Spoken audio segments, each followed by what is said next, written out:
ನಮಸ್ಕಾರ ಸ್ನೇಹಿತರೆ, ನಿಮ್ಮೆಲ್ಲರಿಗೂ ಸುಧಾಲೋಕ ಮೋಟಿವೇಶನಲ್ ಚಾನಲ್ಗೆ ಸ್ವಾಗತ. ಯುಗಾದಿ 2026 ಈ ವರ್ಷದ ಯುಗಾದಿ ಹಬ್ಬ ಯಾವಾಗ ಆಚರಿಸಬೇಕು ಮತ್ತು ಈ ದಿನ ಏನು ಮಾಡಬೇಕು ಮತ್ತು ಏನು ಮಾಡಬಾರದು ಎಂದು ಈ ವಿಡಿಯೋದಲ್ಲಿ ತಿಳ್ಕೊಳ್ಳೋಣ. 2026ರಲ್ಲಿ ಯುಗಾದಿ ಹಬ್ಬವನ್ನು ಮಾರ್ಚ್ 19 ಗುರುವಾರದಂದು ಆಚರಿಸಲಾಗುತ್ತಿದೆ. ಹಿಂದೂ ನಂಬಿಕೆಯಂತೆ ಇದು ಸೃಷ್ಟಿಯ ಆರಂಭ ಹಾಗೂ ಹೊಸ ವರ್ಷದ ದಿನ. ಈ ದಿನ ಮನೆಯಲ್ಲಿ ಸ್ವಚ್ಛಗೊಳಿಸಿ ತೋರಣ ಕಟ್ಟಿ ಅಭ್ಯಂಜನ ಸ್ನಾನ ಮಾಡಿ ದೈವಿಕ ಆರಾಧನೆ ಮಾಡುವುದು ಶುಭ. ಈ ದಿನ ನೀವು ಸಾಲ ಮಾಡುವುದು, ಜಗಳ, ಮಾಂಸಾಹಾರಿಯನ್ನು ತ್ಯಜಿಸಬೇಕು. ಬೇವು ಬೆಲ್ಲ ಸವಿಯುವ ಮೂಲಕ ಹೊಸ ವರ್ಷವನ್ನು ಸಂತೋಷದಿಂದ ಸ್ವಾಗತಿಸಬೇಕು. ಹಿಂದೂ ಧರ್ಮದ ನಂಬಿಕೆಯಂತೆ ಯುಗಾದಿಯು ಸೃಷ್ಟಿಯ ಆರಂಭ ದಿನ ಹಾಗೂ ಹೊಸ ವರ್ಷದ ಮುನ್ನಡಿ. ಈ ಬಾರಿ ಅಂದರೆ 2026ರಲ್ಲಿ ಯುಗಾದಿ ಹಬ್ಬವನ್ನು ಮಾರ್ಚ್ 19 ಗುರುವಾರದಂದು ಆಚರಿಸಲಾಗುತ್ತಿದೆ. ಕರ್ನಾಟಕ ಮತ್ತು ಆಂಧ್ರ ಪ್ರದೇಶದ ಬಹುತೇಕ ಭಾಗಗಳಲ್ಲಿ ಚಂದ್ರಮಾನ ಯುಗಾದಿಯನ್ನು ಅತ್ಯಂತ ಸಡಗರದಿಂದ ಆಚರಿಸಲಾಗುತ್ತದೆ.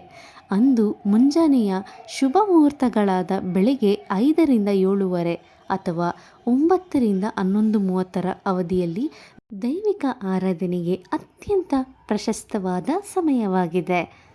ಸ್ನೇಹಿತರೆ, ಯುಗಾದಿಯ ಹಬ್ಬದಂದು ಏನು ಮಾಡಬೇಕು? ಈ ದಿನ ಶುಭ ದಿನದ ಆಚರಣೆಯು ಶಿಸ್ತು ಮತ್ತು ಭಕ್ತಿಯಿಂದ ಕೂಡಿದೆ.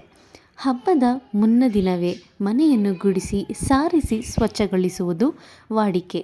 ಹಬ್ಬದ ದಿನದಂದು ಬ್ರಾಹ್ಮಿ ಮುಹೂರ್ತದಲ್ಲಿಯೇ ಎದ್ದು ಮನೆಯ ಮುಂಭಾಗದಲ್ಲಿ ಮಾವಿನ ಎಲೆ ಮತ್ತು ಹೂಗಳ ತೋರಣವನ್ನು ಕಟ್ಟಿ ಶೃಂಗರಿಸಬೇಕು. ಮೈಗೆ ಎಳ್ಳೆಣ್ಣೆಯನ್ನು ಹಚ್ಚಿ ಅರಿಶಿನ ಬೆರೆಸಿದ ಪವಿತ್ರ ನೀರಿನಲ್ಲಿ ಅಭ್ಯಂಜನ ಸ್ನಾನ ಮಾಡುವುದು ದೈಹಿಕ ಮತ್ತು ಮಾನಸಿಕ ಶುದ್ಧೀಕರಣದ ಸಂಕೇತವಾಗಿದೆ. ಮತ್ತು ಈ ದಿನ ಸ್ನಾನದ ನಂತರ ಹೊಸ ಬಟ್ಟೆಗಳನ್ನು ಧರಿಸಿ ಹಣೆಗೆ ತಿಲಕವನ್ನಿಟ್ಟು ದೇವರನ್ನು ಪೂಜಿಸುವುದರಿಂದ ಮನೆಯಲ್ಲಿ ಸಕಾರಾತ್ಮಕ ಶಕ್ತಿ ತುಂಬುತ್ತದೆ. ಈ ಆಧುನಿಕ ಯುಗದಲ್ಲಿ ಮನೆಗಳನ್ನು ವಿದ್ಯುತ್ ದೀಪಗಳಿಂದ ಅಲಂಕರಿಸುತ್ತಿದ್ದರೂ ಸಾಂಪ್ರದಾಯಿಕವಾಗಿ ರಂಗೋಲಿ ಮತ್ತು ತಳಿರು ತೋರಣವನ್ನು ಹಾಕಿ ಶೃಂಗರಿಸುವುದನ್ನು ಮರೆಯಬೇಡಿ. ಈ ಯುಗಾದಿ ಹಬ್ಬದಂದು ನಾವು ಏನನ್ನು ಮಾಡಬಾರದು? ಹೊಸ ವರ್ಷದ ಮೊದಲ ದಿನ ನಾವು ಮಾಡುವ ಕೆಲಸಗಳು ಇಡೀ ವರ್ಷದ ಮೇಲೆ ಪ್ರಭಾವ ಬೀರುತ್ತವೆ ಎಂಬ ಗಾಢವಾದ ನಂಬಿಕೆ ಇದೆ. ಆದ್ದರಿಂದ ಈ ದಿನ ಕೆಲವು ತಪ್ಪುಗಳನ್ನು ಮಾಡದಂತೆ ಜಾಗರೂಕರಾಗಿರಬೇಕು. ವಿಶೇಷವಾಗಿ ಯಾರೊಂದಿಗೂ ವಾದ ವಿವಾದ ಅಥವಾ ಜಗಳಗಳಲ್ಲಿ ತೊಡಗಬಾರದು.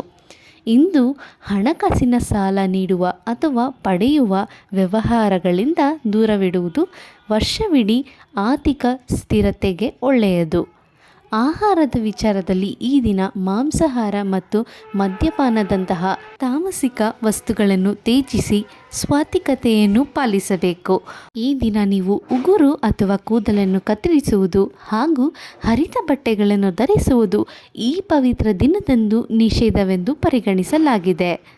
ಜೀವನದ ಸುಖ ದುಃಖಗಳನ್ನು ಸಮನಾಗಿ ಸ್ವೀಕರಿಸುವ ಸಂಕೇತವಾದ ಬೇವು ಬೆಲ್ಲವನ್ನು ಸವಿಯುತ್ತಾ ಈ ಹೊಸ ವರ್ಷವನ್ನು ಸಂತೋಷದಿಂದ ಸ್ವಾಗತಿಸುವುದು ಹಬ್ಬದ ನಿಜವಾದ ಆಶಯವಾಗಿದೆ.